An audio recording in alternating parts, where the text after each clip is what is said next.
తెలంగాణ ప్రభుత్వం కూడా job calendar ప్రవేశపెడతాం అసెంబ్లీలో అని చెప్పింది ఈ రోజు. యాక్చువల్లీ చెప్పాను కదా, జాబ్ క్యాలెండర్లు ఇవన్నీ డ్రామాలు. 100 ఉద్యోగాలకు 1,00,000 మంది పోటీ పడుతున్నారు. మీరు మళ్ళీ వాళ్ళకు కూడా వయో పరిమితి పెంచి 2 లక్షల మందిని చేస్తున్నారు. 2 లక్షల మంది పోటీ పడ్డా 20 లక్షల మంది పోటీ పడ్డా కూడా వచ్చే ఉద్యోగాలు ఆ 100. మిగతా 99,900 మంది సంగతి ఏంటి? మనం ఎలాంటి భ్రమ కలిగిస్తున్నాం? ఈ జాబ్ క్యాలెండర్తో మీకు ఉద్యోగాలు వచ్చేస్తాయని. ఇంతకంటే పచ్చి అబద్ధం మరొకటి. నేను చాలా పచ్చిగా చెప్తున్నాను. నిజం కాదు, మీరు తెలుసుకోండి. 100 ఉద్యోగాల కోసం 1,00,000 మంది పోటీ పడుతున్నారు. జాతీయ స్థాయిలో యూపీఎస్సీ పరీక్షల మొత్తంలో 1000 మంది సెలెక్ట్ అయ్యేది. 14 లక్షల మంది పోటీ పడుతున్నారు. రేపు 25 లక్షల మంది పోటీ పడినండి, ఉన్నది 1000 మందే. ఇప్పటికే ఎక్కువ అయ్యారు. 200 మంది ప్రతి బ్యాచ్కి ఐఏఎస్ ఆఫీసర్లు. 1000 మందిని చేస్తారా? ఐఏఎస్ ఆఫీసర్ని 10,000 మందిని చేస్తారా? ఏం చేస్తారు వీళ్ళందరినీ? నెత్తినికి ఊరగుతావా? కాబట్టి ఉన్న ఉద్యోగాలు పరిమితం. కాబట్టి ఉద్యోగాలు ఇక్కడ కాదు ఇక్కడ వస్తాయి. దీన్ని పెంచడం కోసం ఏర్పాట్లు చేస్తామని చెప్పకుండా ఈ ఉద్యోగాలకు మేము క్యాలెండర్ పెడతాము, మీకు వయో పరిమితి పెంచుతాము, మీరందరూ దీనిలో పోటీ పడేట్టు చేస్తాము, ఈ శిక్షణా సంస్థలను పెంచుతాము, కోచింగ్ ఇన్స్టిట్యూట్స్. వాళ్ళు కోచింగ్ ఇన్స్టిట్యూట్స్ చాలామంది 100 ఉద్యోగాలు ఉన్నాయా, మీరు ఎంతమంది వచ్చినా కోచింగ్ కోసం ఈ 100 మంది సెలెక్ట్ అయ్యేదని చెప్పరు. ఒక గ్లామరు. ఐఏఎస్ అంటే బోల్డంత గ్లామరు, డిప్యూటీ కలెక్టర్ అంటే బోల్డంత గ్లామరు, డిఎస్పీ అంటే ఆ జీవితం అద్భుతమైనట్లు లెక్క. ఒక ఫ్యూడల్ తత్వం. అది మన మనసుల్లో ప్రవేశపెట్టి గ్లామర్ క్రియేట్ చేసి వీళ్ళందరి జీవితాలను గందరగోళం చేస్తున్నాం. పోటీ పరీక్షలు వద్దని నేను అంటలేదు, ఉద్యోగాలు వద్దంటలేదు. But at the same time sir, youngsters కూడా ఈ గవర్నమెంట్ ఉద్యోగాల పైన లేదంటే ఈ గ్రూప్ లేదంటే డిఎస్సి వీటిపైన ఉన్న ఫ్యాంటసీస్ ని ఎలా తగ్గించుకోవాలంటే అది పిల్లల్ని ఎందుకు తిడతారు మీరు? తిట్టడం కాదు సార్, సమాజంలో మనందరం బాధ్యత తీసుకోవాలి కదా. అంటే ఇప్పుడు చాలా మంది తెలుసో తెలియకో ఐఏఎస్ అంటే చాలా గొప్పది, అంతకంటే ఎక్కువ సమర్థంగా పనిచేస్తే వేరే వృత్తి చాలా తక్కువది అని మనం ప్రవేశపెట్టాం. మూర్ఖత్వం అంటే యువత ఎట్లాగా ఆలోచిస్తారు ఇంకో రకంగా. మీరంతా సోషల్ మీడియాలో ఐఏఎస్ ఆఫీసర్ కారు ఎక్కుతుంటే సోషల్ మీడియా అంట, అది పెద్ద గొప్ప అంట, గ్లామరైజ్ చేయటం అంట. ఇలా మనం చేస్తూ ఉంటే ఈ పిల్లల మనసులు చికాకు పరుస్తుంటే, మనం బుర్రలన్నీ ఖరాబ్ చేస్తుంటే పిల్లల్ని తిడతారు ఎందుకు మీరు? సో ప్రయారిటీలోకి తీసుకోకూడదు ఆ జాబ్స్ అంటే. నేను చాలా పచ్చిగా చెప్తున్నాను. మళ్ళీ ఎక్కడో దూరంగా ఉన్న జిల్లా కలెక్టర్ కన్నా, నేను కలెక్టర్గా చేశాను కాబట్టి ఈ మాట నేను చెప్పచ్చు, అందులో చాలా సమర్థంగా చేశానన్న పేరుంది. స్వతంత్ర భారతంలో ఎన్నదగ్గ పేరున్న అధికారులు 3-4 పేర్లు చెప్తే నా పేరు చెప్తారు ఈ దేశంలో. నేను చెప్తున్నాను మాట, ఎక్కడో దూరంగా ఉన్న కలెక్టర్ కన్నా మీ బాత్రూంలో తూముల పుడికి తీసే ప్లంబర్ చాలా మిన్నా. కలెక్టర్ లేకపోతే మీ జీవితంలో నష్టం అని వచ్చింది. ఏ కుటుంబాన్ని ఆలోచించండి. మా కలెక్టర్ గారు వీళ్ళు లేరండి, లేకపోతే ఆయనకి పోస్టింగ్ వేయలేదండి, ఖాళీగా ఉందండి, నా బతుకు చంద్రవందన అనే మనుషులు భారతదేశంలో ఉన్నాడా? మీ బాత్రూంలో తూముల పుడికి తీయకపోతే ప్లంబర్ లేకపోతే మీరు ఒక్కరోజు బతకగలరా? ఆ కంపుకి బాత్రూమ్కి వెళ్ళకుండా బతకగలరా మీరు? ఏది ముఖ్యం మనకి? మనకు కామన్ సెన్స్ ఉండాలి.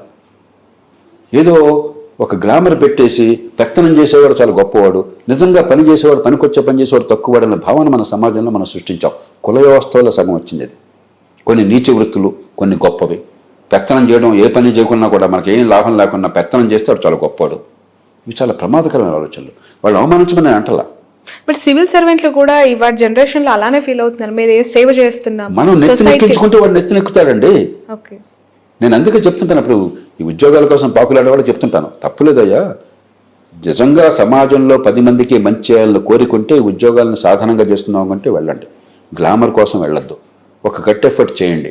అన్ని దాని మీద పెట్టి పంచోష్ణాలకు చేసి 5 ఏళ్ళు 10 ఏళ్ళు దానికోసం తగలేసి ఎంతమంది అయినా సెలెక్ట్ అయ్యేవాడు ఎంతమంది. సెలెక్ట్ అయితేనేమో విజయ గర్వము, వికటాట్టహాసము, సెలెక్ట్ కాకపోతే పూర్తిగా నిరసపడిపోవటము, డిప్రెషను. ఇది సరైనది కాదు. ఇది సమాజానికి ఎన్నో రకాలుగా మంచి చేయొచ్చు. సెలెక్ట్ అయిన వాళ్ళు గర్వంతో తొలగిసలాడిపోకండి. సమాజానికి మంచి చేసే అవకాశం దొరికిందని వినమ్రతతో ప్రదర్శించండి. సెలెక్ట్ కాని వాళ్ళు జీవితం అంతా నాశనమైందని చెప్పని దేవదాసులాగా జగమేమాయ బతుకమేయ అని చెప్పి అనుకోబోకండి. ఏ పనైనా చేయొచ్చు. సమాజానికి పనికొచ్చి ఏ పనైనా గౌరవప్రదమైంది, గర్వంగా చేయండి.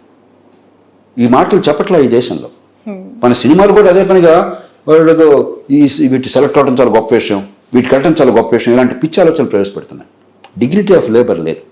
సమాజంలో పనికొచ్చే ఏ పని చేసినా కూడా గర్వంగా గౌరవంగా బతకొచ్చి తలెత్తుకునే అన్న విశ్వాసాన్ని కలిగించట్లా మనం. నేను అందుకే నాలాంటి వాళ్ళం, నేను చెప్పే మాటలు చాలామంది రుచించకపోవచ్చు. జిల్లా కలెక్టర్ కంటే ప్లంబర్ మిన్నా అన్న మాట ఎంత ధైర్యం కావాలి ఆ మాట చెప్పడానికి? ఆ మాట చెప్పడం జిల్లా కలెక్టర్ని అవమానించాలని కాదు, ప్లంబర్ని గౌరవించాలని చెప్పని, డిగ్నిటీ ఆఫ్ లేబర్ ఉండాలని చెప్పని. సమాజంలో 10 మందికి పనికొచ్చి ఏ పనైనా గౌరవానికి అర్హమైనది అంతేగాని కుల వ్యవస్థలాగా కొన్ని గొప్పవే కొన్ని తక్కువని ఆత్మజ్ఞానంతో బాధపడబోకుండా చెప్పిన మాట మనందరి నుంచి మళ్ళీ మళ్ళీ మళ్ళీ జనంలోకి వెళ్ళాలి. ఆ తప్పు మనం చేస్తున్నాం. తల్లిదండ్రులుగా పిల్లల విషయంలో చేస్తున్నాం, సమాజంలో సోకాళ్ళు పెద్దలుగా సమాజం విషయంలో చేస్తున్నాం. ఒక పిచ్చిని మన మనసులో ప్రవేశపెట్టి తర్వాత మనం పిల్లల్ని తిడుతున్నాం. ఈ బాధ్యత పెద్దలు చేసుకోవాలి. రైట్ సార్, రెండు రాష్ట్ర ప్రభుత్వాలు పనితీరు పైన మీ కామెంట్ ఏంటి? ఎట్లా పనిచేస్తున్నాయి? ఇక్కడ రేవంత్ రెడ్డి గారు ఖజానా లేదంటున్నారు, అక్కడ చంద్రబాబు నాయుడు గారు సూపర్ 6 అమలు చేయాలంటే ఖజానా ఖాళీ ఉంది బట్ చెయ్యాలి అంటున్నారు. ఖజానా ఎక్కడో దేవుడు మనకు డబ్బులు ఇవ్వడం, ఖజానాల డబ్బులు మన పన్నుల డబ్బుల్లోంచి వస్తుంది. అఫ్ కోర్స్ సంపద సృష్టిస్తాను అన్నారు ఎలక్షన్స్ టైంలో, బట్ ఇప్పుడు ఎందుకు ఖజానా ఖాళీ ఉందని చెప్పి? తెలంగాణ తీసుకోండి, రెండుకి వేరు వేరు రకాల సమస్యలు.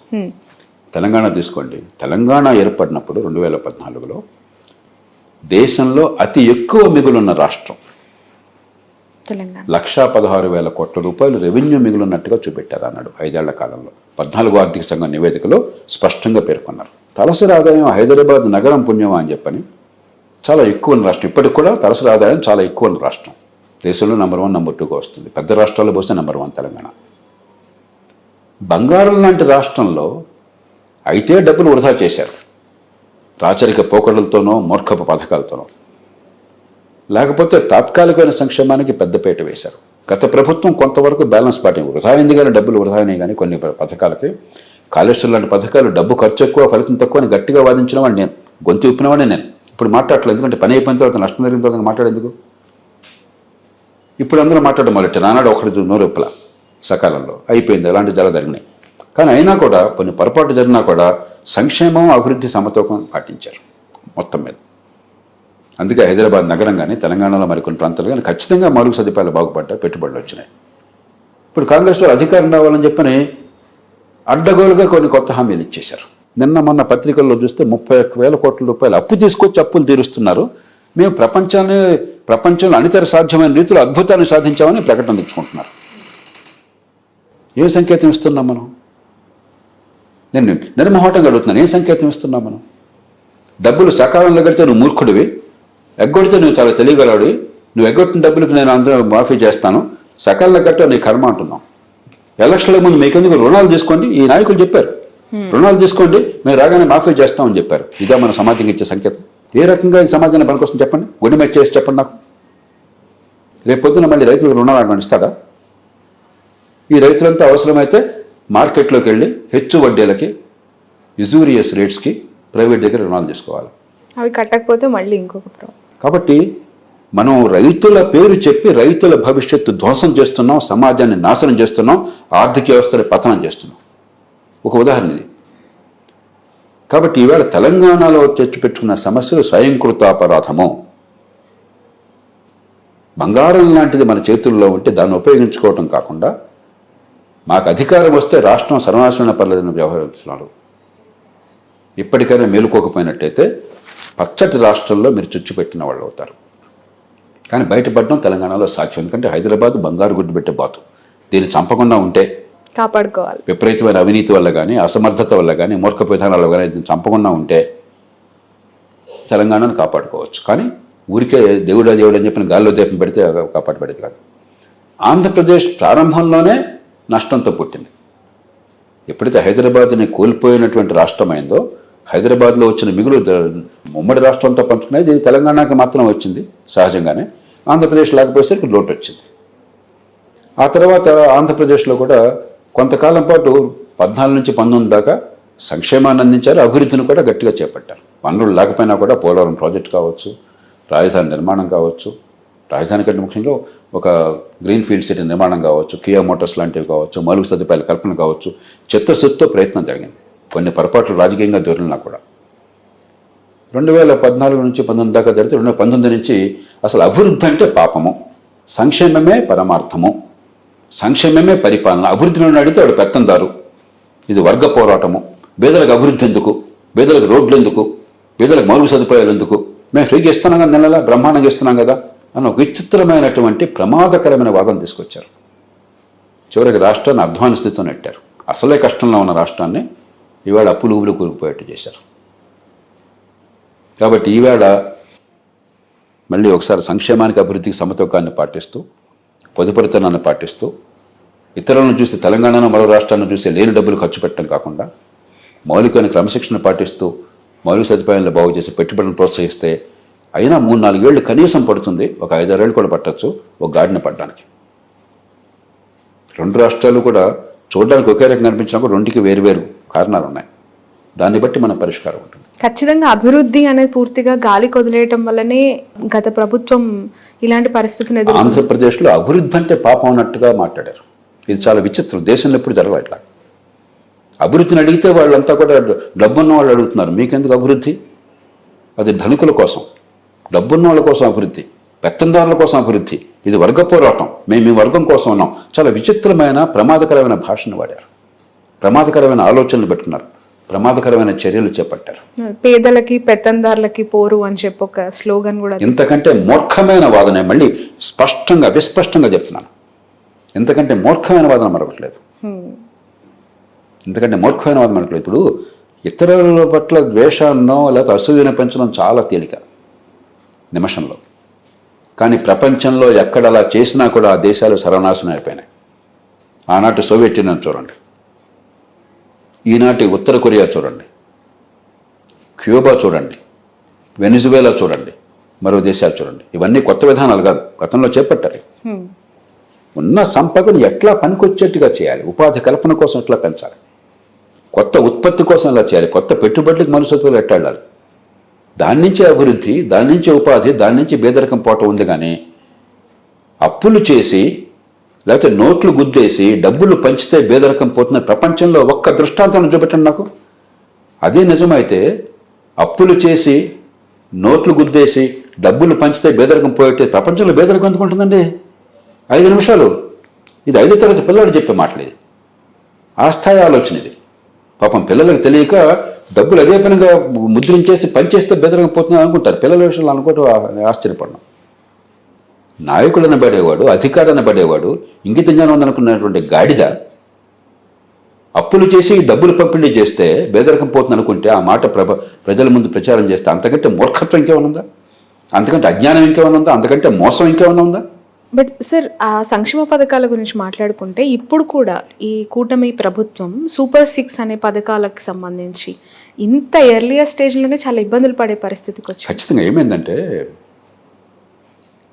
రాజకీయంగా మీరు ఊబిలో కూరుకుపోయిన తర్వాత సంక్షేమం అనేది అందించకుండా ఓట్లు అసాధ్యమైన పరిస్థితి వచ్చిన తర్వాత సంక్షేమాన్ని కాదు అన్నా. అందుకే సంక్షేమం వద్దని అంటలా. కానీ సంయమనాన్ని పాటించండి, పొదుపరితనాన్ని పాటించండి, ప్రజలకు వాస్తవాలు నచ్చ చెప్పండి. కనీసం అప్పు చేసి పప్పు కూడా తినకుండా ఉండండి.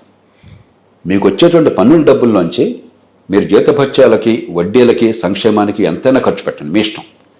కానీ అప్పు చేసి ఆ డబ్బు దీన్ని ఖర్చు పెట్టి వచ్చే తల మీద భారం మోపితే అభివృద్ధి, ఆదాయం పెరగట్లేదు, ఖర్చు పెరుగుతోంది, వడ్డీలు పెరుగుతున్నాయి, అప్పులు పెరుగుతున్నాయి, కాలక్రమేణా ఊబిలో కూరుకుపోతాం. కాబట్టి ఆ సమతూకం కావాలి. అంచేత ఒక పక్కేమో ఈ సమతూకాన్ని పాటించాలి, అప్పు చేసి పప్పు కూడా కాకుండా.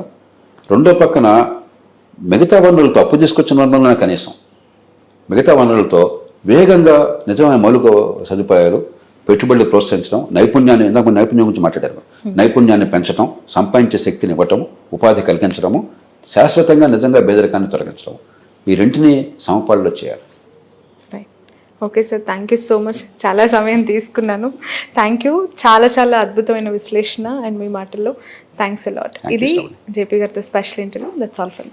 ఇప్పుడు ఆపరేషన్ లేకుండానే మోకాళ్లకు ప్లాస్మా ట్రీట్మెంట్, మీ ఆర్థోపెడిక్ సమస్యలన్నిటికీ రోబోటిక్ టెక్నాలజీ ద్వారా తక్కువ ఖర్చుతో శాశ్వత పరిష్కారం, ఫ్రీ కన్సల్టేషన్, ప్రతి ట్రీట్మెంట్ పై 20% డిస్కౌంట్. ఈ ఆఫర్ కొద్ది రోజులు మాత్రమే, త్వరపడండి. V9 hospitals 9281465842.